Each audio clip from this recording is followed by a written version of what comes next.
Shoot. The National Weather Service in Mount Holly, New Jersey has issued a severe thunderstorm warning for South Central Atlantic County in southern New Jersey, southeastern Cumberland County in southern New Jersey, Cape May County, southern New Jersey, until 9:30 p.m. At 8:43 p.m.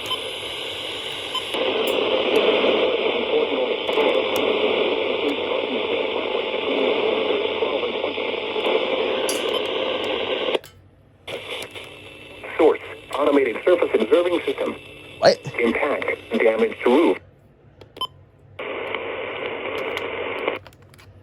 Could include Millville, Ocean City, Cumberland, Summers Point, Laurel Lake, Woodbine, Seal City, Estill Manor, Avalon, Corbin City, Leesburg, Beasley's Point, Seaville, Gunnessville, Bricksboro, Strathmere, Eldora, Morristown, Belle Plaine Forest, and Port Norris.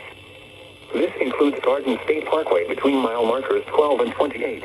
Wait, what? For your protection, move to an interior room on the lowest floor of a building.